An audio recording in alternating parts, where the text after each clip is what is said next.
मनीषितानुभावोऽयं मम लोकावलोकनम यदुपश्रुत्य रहसि चकर्थ परमं तपः। भगवान स्पष्ट कह दे रहे हैं कि जो तुमने मेरी वाणी सुनी कि तप करो, और मेरी वाणी मात्र को सुनकर, मैंने तो दर्शन भी नहीं दिए, मिला भी नहीं, बस वाणी हुई एक आकाशवाणी, और उस आकाशवाणी को सुनकर के तुमने इतना घोर तप किया, इसी कारण से मेरी इच्छा से ही तुम्हें मेरे लोकों का दर्शन हुआ। ये सबके लिए सहज नहीं था, लेकिन तुम्हारी जो निष्कपट भावना है उसने मुझे रिझा दिया, मैं प्रसन्न हो गया, इसलिए मेरे लोकों का तुम्हें दर्शन मिला है। प्रत्यादिष्टं मया तत्र त्वयि कर्म विमोहिते तपो मे हृदयं साक्षादात्मा हम तपसो नघ। बड़े किंकर्तव्य में मूड तुम हो गए थे, तुम्हें समझ नहीं आ रहा था कि करना क्या है, कैसे करना है, कैसे सृष्टि आरंभ करूं, और तुम्हारे इन्हीं सब चीज़ों को देख करके तो मैंने तुम्हें तपस्या करने की आज्ञा दी, लेकिन तुम मेरी वाणी बहुत अच्छे से समझ गए, तुमने बड़े प्रेम से तपस्या करी। तो हे निष्पाप ब्रह्मा जी, अब ये जान लो कि तपस्या ही मेरा हृदय है और मैं ही तपस्या की आत्मा हूँ, अर्थात स्पष्ट है मेरे बिना तपस्या नहीं हो सकती, और तपस्या का प्रभाव मैं ही हूँ, तपस्या का फल मैं ही हूँ। इसलिए जो है आप एकदम निश्चिंत हो जाइए। सृजामि तपसैवेदं ग्रसामि तपसा पुनः बिभर्मि तपसा विश्वम वीर्यं मे दुश्चरम तपः। देखो, इस तपस्या के द्वारा ही मैं संसार की सृष्टि करता हूँ, तपस्या से, और ग्रसामि तपसा पुनः, फिर तपस्या के द्वारा इसका जो पूरा लालन पालन है वो भी करता हूँ, और बिभर्मि तपसा विश्वम, अंत में जो है दोनों काम कर रहे हैं, वो उसका लीन भी अपने में कर ले रहे हैं, पालन भी कर रहे हैं, और फिर तीसरा कार्य जो जन्म देना है वो तो है ही। तो फिर भगवान कह रहे हैं कि अपने में लीन भी मैं स्वयं कर लेता हूँ। वीर्यम में दुश्चरम तपः, तपस्या जो है वो मेरी एक दुर्लंघ शक्ति है जिसका कोई लंघन नहीं कर सकता, एक ऐसी शक्ति है। ब्रह्मोवाच भगवन् सर्वभूतानामध्यक्षो वस्थितो गुहां वेदह्य प्रतिरुद्धेन प्रज्ञानेन चिकीर्षितम्। अब ब्रह्मा जी कह रहे हैं कि आप तो समस्त प्राणियों के अंतःकरण में साक्षी रूप से सदा विराजमान रहते ही हो, है ना, और आप अपने अप्रतिहत ज्ञान से यह जानते ही थे, है ना, ये जानते ही हैं कि मैं क्या करना चाहता हूँ, मैं क्या कर चुका हूँ, क्या मेरी इच्छा थी। इसलिए ये कोई आश्चर्य की बात नहीं कि अगर आपको ये पता हो, क्योंकि आप साक्षात अंतर्यामी प्रभु हैं। तथापि नाथ मानस्य नाथ नाथय नाथितम परावरे यथा रूपे जानीयाम ते त्वरूपिणः। अब यहाँ पर जो है ब्रह्मा जी एक वरदान मांग ही ले रहे हैं। क्या मांग रहे हैं वो कहते हैं कि तथापि नाथ मानस्य नाथ नाथाय नाथितम। देखिए, अब मैं एक याचक बन करके खड़ा हूं, तो मेरी ये मांग पूरी कर दीजिए कि मैं आपके रूप रहित सगुण और निर्गुण दोनों स्वरूपों का ही वर्णन कर सकूं, अथवा पहले ये कहते हैं कि मैं दोनों स्वरूपों को जान सकूं। जब जान लूंगा तभी तो उसका वर्णन करूंगा। तो कृपा करके आप ऐसी कृपा कीजिए कि आपके दोनों स्वरूपों को मैं ठीक ठीक प्रकार से जान लूं, सगुण भी और निर्गुण भी। जो सगुण स्वरूप है वो भी रूप से रहते ही है, लेकिन फिर भी भक्तों के कारण वो रूप ग्रहण कर लेते हैं। तो आप बतलाइए कि आपका स्वरूप क्या है। यथात्म माया योगेन नाना शक्त्युपब्रह्मितम विलुम्पन विसृजन गृह्णन बिभ्रदात्मानमात्मना। देखो, यथात्म माया योगेन, आप जो है माया के स्वामी, और आपके संकल्प तो कभी व्यर्थ जाते ही नहीं, जो आप सोचते हैं वो हो ही जाता है। देखो, जैसे मकड़ी अपने मुख से ही वो लावा सा निकाल करके जाला बुन देती है और अंततः उसमें क्रीड़ा करती रहती, फिर अपने में लीन भी कर लेती है, तो वैसे ही माया का आश्रय लेकर के आप भी वही कार्य करते हो, संसार का निर्माण और उससे बाहर हो जाना। क्रीडस्य मोघ संकल्प उर्णनाभिर्यथोर्णुते तथा तद्विषयाम थे ही मनीषाम मयि माधव। तो क्रीडस्य मोघ संकल्प, ठीक किस प्रकार उर्णनाभिर्यथोर्णुते, जैसे मकड़ी का जाले के साथ संबंध है, वैसा ही आपका संबंध संसार के साथ है। जैसे वो बनाती है, पालन करती है, नष्ट भी कर देती है, ठीक वैसे ही आप भी संसार का लालन पालन करते हो, निर्माण करते हो, सब आप ही के द्वारा होते हैं। तो आप मुझे ऐसा ज्ञान दीजिए कि ये सब आप कैसे करते हो, मुझे बस इसका ज्ञान हो जाए। ये सारी जो गूढ़ तत्व की चर्चा है ये मुझे पता चल जाए, कुछ ऐसी व्यवस्था के साथ आप मुझे ये सब बतला दीजिए। भगवच्छिक्षितमहं करवाणि ह्यतन्द्रितः नेहमानः प्रजा सर्गम बध्येयम यदनुग्रहात्। तो भगवत शिक्षित महम करवाण ही तंद्रता, भगवान अब आप कृपा करके मुझे शिक्षित कर दीजिए, मतलब ऐसी कृपा मुझ पर कर दीजिए कि मैं सजग हो जाऊं और सावधानी पूर्वक आपकी आज्ञा का पालन करूं और सृष्टि का निर्माण करूं। नेहमान प्रजा सर्गम बद्धेयम यदनुग्रहात्, और कभी भी आपकी कृपा से मैं कर्तापन के अभिमान से न बंध जाऊं, ऐसी कृपा करना। मेरे मन में कभी कर्तापन का अभिमान ना आए कि मैंने किया है, ये जो कुछ हो रहा है उसको मैं कर रहा हूं, बस कृपा करके ऐसी मेरे मन में भावना न आए, ऐसा मुझे वरदान दे देना। यावत् सखा सख्युर्वेशते कृतः प्रजा विसर्गे विभजामि भोजनम अविक्लवस्ते परिकर्मणि स्थितो मामे समुन्नद्धमदोजमानिनः।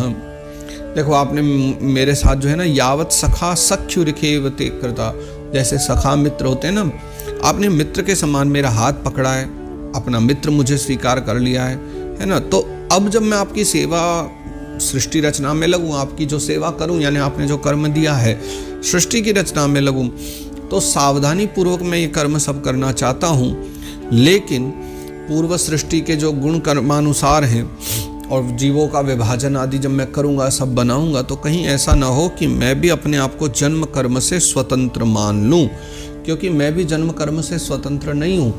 लेकिन कहीं मैंने मान लिया स्वयं को और मेरे भीतर ऐसा अहंकार आ गया, तो कृपा करके मुझे आप उस अभिमान से मुक्ति दिला दीजिए कि मुझे मेरे मन में किसी प्रकार का भी वो अभिमान आए ही नहीं। और इस प्रकार जब ब्रह्मा जी प्रार्थना करते हैं, तब भगवान कहते हैं, श्री भगवान उवाच ज्ञानम परम गुह्यम में यद विज्ञान समन्वितम सहरस्यम तदंगम च ग्रहाण गदितम मया। तो अब भगवान यहाँ कह रहे हैं कि अनुभव, प्रेमा भक्ति और साधन, यानी इन सब से जो युक्त है और अत्यंत गोपनीय जो ज्ञान है, यानी अपने स्वरूप का ज्ञान जो है, वो मैं अब तुम्हें कहता हूँ, तुम उसे जो है ग्रहण करो। ग्रहाण गदितम मया, मेरे द्वारा जो कहा जा रहा है, बहुत सावधानी पूर्वक उसको सुनो। मुख्य जो मैंने कहा था ना, आज का अध्याय चतुश्लोकी भागवत का है। अब वह चतुश्लोकी जो भागवत है अब आगे शुरू होगी।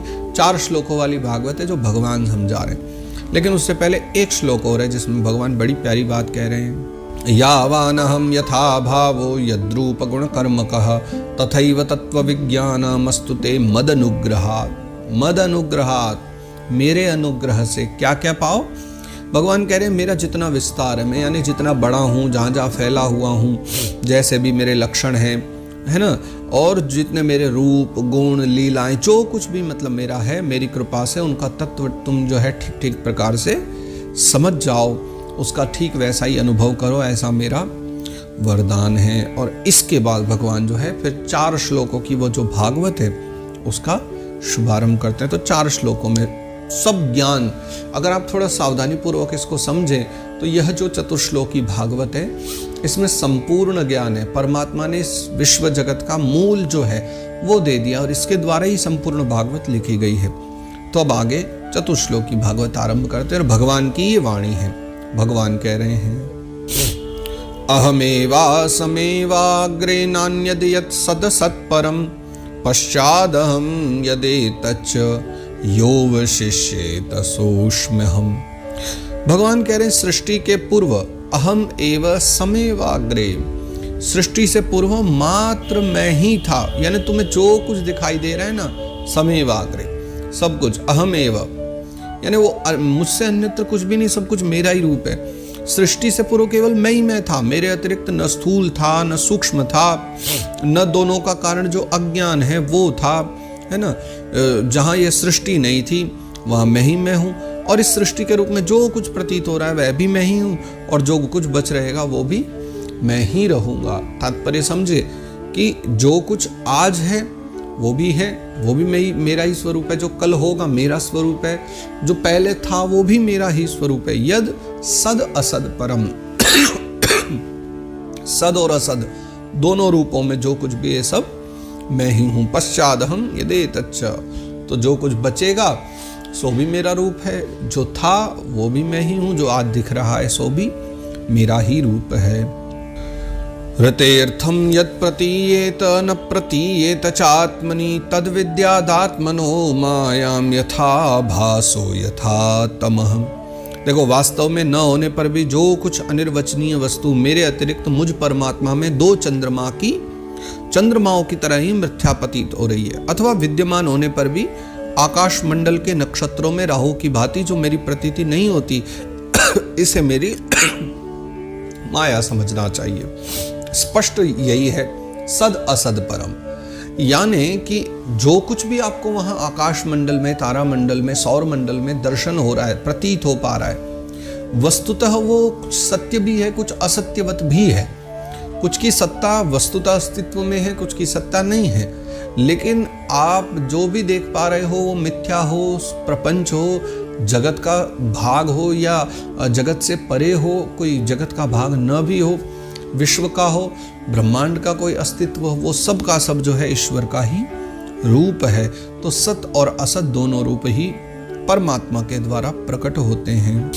यथा महांति भूतानि भूतेषु चावचेष्वनु प्रविष्टान्य प्रविष्टानि तथा तेषु न तेष्वहम्। देखो, जैसे ये जो हम प्राणी है, सब प्राणियों के जो पंचभूत रचित छोटे बड़े जो शरीर हैं, यानी हमारा ही जो शरीर है, इनमें जो आकाश आदि पंच महाभूत उन शरीरों के कार्य रूप से निर्मित होने के कारण प्रवेश करते भी हैं, और पहले से ही उन स्थानों में रूपों में कारण रूप से विद्यमान रहने के कारण प्रवेश नहीं भी करते।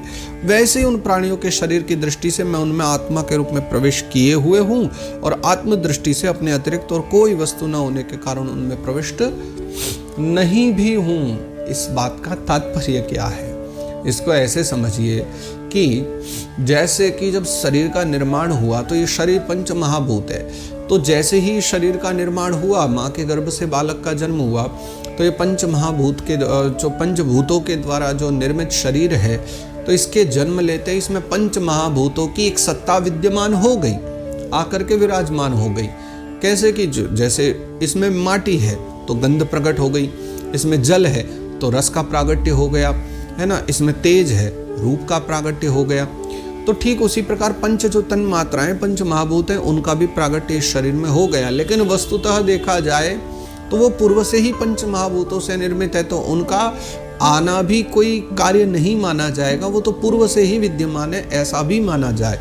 तो अर्थात ये भी तो कहा जाता है कि जब कोई जन्म लेता है तो उसमें परमात्मा का अंश आ जाता है। लेकिन ये बात भी सही है, और दूसरी बात ये भी है कि कोई व्यक्ति जन्म नहीं ले रहा है, उससे पहले से ही उस स्थान पर परमात्मा का आगमन तो है, परमात्मा वहाँ है। ठीक वैसे ही घटाकाश आदि, जैसे घट है और उसमें आप कुछ भर करके रखें, तब भी कुछ आप भर रहे हो, लेकिन कुछ ना भी भरा जाए तो भी सदा सदा से आकाश उस घट के भीतर विद्यमान है। तो आप देखो न देखो, लेकिन वस्तुतः परमात्मा पूर्व में भी विद्यमान था, और प्रमाणित करते हुए आपकी दृष्टि के सम्मुख भी परमात्मा प्रत्येक वस्तु में सदा सदा के लिए विद्यमान है, विराजमान है। एतावदेव जिज्ञास्यं तत्व जिज्ञासुनात्मनः अन्वय व्यतिरेकाभ्याम यत् स्यात् सर्वत्र सर्वदा। देखो, यह ब्रह्म नहीं है, यह ब्रह्म नहीं है, इस प्रकार की निषेध पद्धति होती है, और एक यह ब्रह्म है, यह ब्रह्म है, इस अन्वय की पद्धति से यही सिद्ध होता है कि सर्वातीत और सर्वस्वरूप भगवान जो है वही सर्वदा और सर्वत्र स्थित हैं, वही वास्तविक तत्व हैं। जो आत्मा तथा परमात्मा का तत्व जानना चाहते हैं, उन्हें केवल इतना ही जानने की आवश्यकता होती है। जैसे विशिष्टाद्वैत सिद्धांत में सदा यही माना गया है कि जो जीव मात्र है उसमें परमात्मा विद्यमान है, लेकिन जो अद्वैत सिद्धांत है उसमें तो यही माना जाता है कि जो एक एक कण कण है, अथवा ये कहा जाए जीव एक एक संसार का एक एक कण जो है उस सब में ब्रह्म का निवास है, प्रत्येक ब्रह्म ही है। इसलिए कुछ तो ये मानते हैं अहम ब्रह्मास्मि, हम ही ब्रह्म हैं, लेकिन कुछ इसका निषेध करके विरोध करके ये कहते हैं कि हम ब्रह्म नहीं है, लेकिन हमारे भीतर परमात्मा का अंश है। तो किसी की भी वाणी सुनो, लेकिन मूल तत्व की चर्चा यही होती है। इसका एक ही तात्पर्य निकलता है कि वही परमात्मा सर्वत्र है, गुणातीत है, सब में विद्यमान है, हर समय विद्यमान है, सर्वदा और सर्वत्र वही विद्यमान है। तो इसलिए किसी प्रकार अहंकार करना ही नहीं चाहिए, क्योंकि जो कुछ आपकी आंखों के सामने है अथवा आंखों से दूर है, आपके सम्मुख है अथवा आपके पीछे है, जो कुछ है सब परमात्मा का ही स्वरूप है। तो मुख्य 4 श्लोकों में तो भगवान ने इतनी अद्भुत बात कही है। इसके पश्चात एक बात और भगवान कह दे रहे हैं अगले श्लोक में।